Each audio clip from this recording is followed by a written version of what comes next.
Will Hezbollah end its war on Israel's people? The governments of Israel and Lebanon announced a ceasefire. But Israel wasn't under attack from Lebanon's government. It was under attack from Hezbollah, Iran's proxy army in Lebanon. One day after Hamas's October 7th massacre, Hezbollah attacked Israel. Hezbollah fired 17,000 Iranian rockets, missiles, and drones at Israel's people. Hezbollah and their Iranian overlords said they were targeting civilians. And they did. Hezbollah murdered 12 Arabic-speaking children playing soccer in northern of Israel. Hezbollah aimed guided missiles at homes in Israel's villages. More than 60,000 Israelis were forced to flee their homes because Hezbollah was trying to murder them. Israel hasn't yet said it's safe for them to return. That's why Israel acted.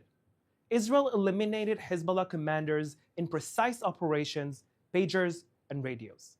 Israel eliminated Hezbollah's leader, his replacement, and his replacement. His replacement, by the way, fled to Iran. Israel degraded the 200,000 rockets and missiles Hezbollah had aimed at our cities. Israel demolished Hezbollah's massive fortifications on our border.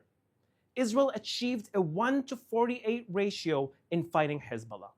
And most importantly, Israel prevented Hezbollah's plan to do their own October 7th massacre. But much, much worse. Now Israel is watching. Will what's left of Hezbollah lay down its arms, or will Hezbollah keep trying to kill us? This morning, Hezbollah began testing Israel, sending terrorists up to Israel's positions. Israel's troops fired on them. Israel acted. Because it's crucial that Israel have freedom of action. Israel demands freedom of action in Lebanon today to prevent war tomorrow. There is a ceasefire today, but it cannot be a ceasefire that allows Hezbollah to rebuild, rearm, and make war again tomorrow. Israel is giving a chance to what's left of Iran's terror army in Lebanon to understand that it lost. Israel is giving the government of Lebanon a chance to disarm Hezbollah. If Hezbollah approaches Israel's border, digs a tunnel, or gets more Iranians' weapons, then Israel will act. On October 6th, there was no ceasefire in Lebanon. Hezbollah was supposed to disarm and stay away from Israel's border. UN forces were supposed to help disarm Hezbollah. The UN did not do its job. That's why Hezbollah was strong enough to start a war. Israel will not return to October 6th. If Hezbollah again breaks the rules, then Israel will act. My family fled Lebanon, but they didn't flee Lebanon's government. We fled Hezbollah. Hezbollah is not Lebanon. Israel is not at war with Lebanon. We can see where Israel struck, Hezbollah's strongholds in Shia villages or Beirut's Dahya neighborhood, and where Israel did not strike. Hezbollah is Iran's terror army in Lebanon. Hezbollah made war on Israel. Hezbollah oppressed and still oppresses and murders Lebanese people in order to fight Iran's war on Israel's people. Israel and Lebanon should be at peace. Hezbollah held Lebanon hostage for Iran. Many in Lebanon are unhappy about the ceasefire. They want Israel to free them from Hezbollah. Israel has loosened Lebanon's shackles. Israel has weakened Lebanon's Hezbollah jailers. Will Lebanon's people be able to seize the moment and break free? Now let's take some questions from our audience watching live on social media. Thank you, Jonathan. This is from Layla on Instagram. How is the ceasefire different from that of 2006? Layla, it's a really important question. At the end of the day, what we're seeing now different than the 2006 war is two different main things. One, Hezbollah is much more in a worse condition than it was in 2006. Israel was able to eliminate its leaders, to eliminate a lot of their infrastructure, a lot of their tunnels, a lot of their guided missiles, and a lot of their weaponry holdings. At the end of the day, Hezbollah is way more weak than it was pre-2006.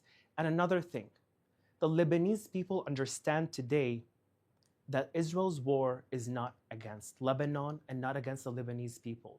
That's why we've seen that as many as possible, Israel was trying to prevent itself from harming or hitting any Lebanese territory. And that's where the strengths come for the Lebanese people to understand that they need to be now responsible. It is the same agreement as in 2006, the 1701 resolution. But at the end of the day, what is different is that Hezbollah opposed the 1701 UN resolution in 2006. They said that the Lebanese government are traitors to Lebanon because they agreed to disarm Hezbollah. But guess what? Hezbollah is the one that now is demanding to amplify Resolution 1701. Hezbollah were the ones that actually pushed for to separate the fronts between Gaza and Lebanon, and at the end of the day, demanded and begged for a ceasefire. And this is what we're seeing today, different than it was back then.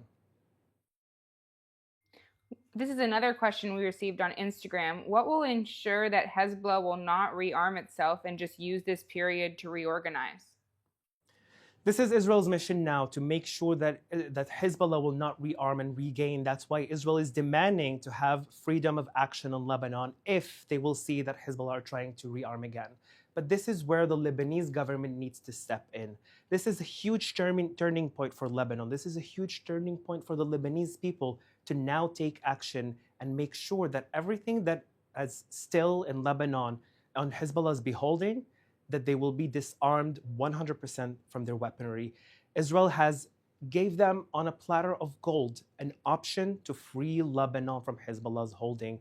And I really hope and I really call my fellow Lebanese people to take action at this time, not in igniting a civil war, not in fighting in physical fight, but to make sure that the Lebanese government will have true leaders to make sure that Hezbollah will not rearm again and continue to drag Lebanon into wars that has nothing to do with any Lebanese cause. Israel and Lebanon should have had peace on 17th of May 1983, and the Lebanese president back then, Amin Gemayel, missed that chance. One of the reasons was because his life was threatened because Syria was still really holding a lot of the Lebanese territories. But now we're in a completely different situation. The Lebanese people understand that their fight is not against Israel, and Israel's fight is not against the Lebanese. That's why this is the chance that we need to collaborate with each other.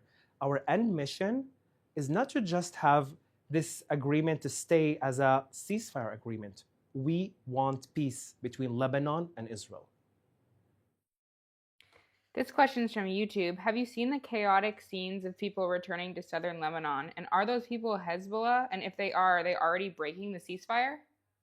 Well, we've seen two occasions this morning of Hezbollah people that are coming closer to the border or coming closer to Israeli troops, and the IDF responding back near them in order to make them leave the scene or push away from their positions. This is something that we're going to follow in the upcoming days. Israel is really looking to check how the scenery is going to become. I've seen a lot of these images also from places going back to Adahya in Beirut and also to southern Lebanon. At the end of the day, the villages that were hit because they had so much Hezbollah infrastructure were the Shia community. And it's unfortunate for me to say that, but a lot of the Shia community in Lebanon still supports Hezbollah till today. And that's something that I believe that they need to understand. This is something that we don't want to be in fight in. Those homes that were ruined today because Hezbollah used them in order to attack Israel and in order to build tunnels underneath them, they can't return to the same situation that was before the war started. And this is, I think, our day of question, what's going to happen next? And I hope that the people of Lebanon will understand that it's in their interest not to let Hezbollah rebuild again the infrastructure in their homes, in their towns, and underneath their villages. And this is something that will also be a question to the Lebanese government and the Lebanese military, if they will enforce, like they promised they do, that Hezbollah will not rearm again. Thank you. This is our last question from our Instagram stories. How can we ensure that this is the last war that we have with Lebanon? This is what I hope for, by the way, that it will be the last war, because we are all sick of wars. With all the Lebanese people that I speak with all the Israeli people that I speak with, we're all sick of wars. We have been all under this threat for too long, and it's about time that we will be able to live our lives. Lebanon is really in a worse condition, not because of the war, but also because Hezbollah dragged Lebanon through the mud because they wanted to serve the Islamic Republic of Iran interests. Lebanon is in a huge economic crisis.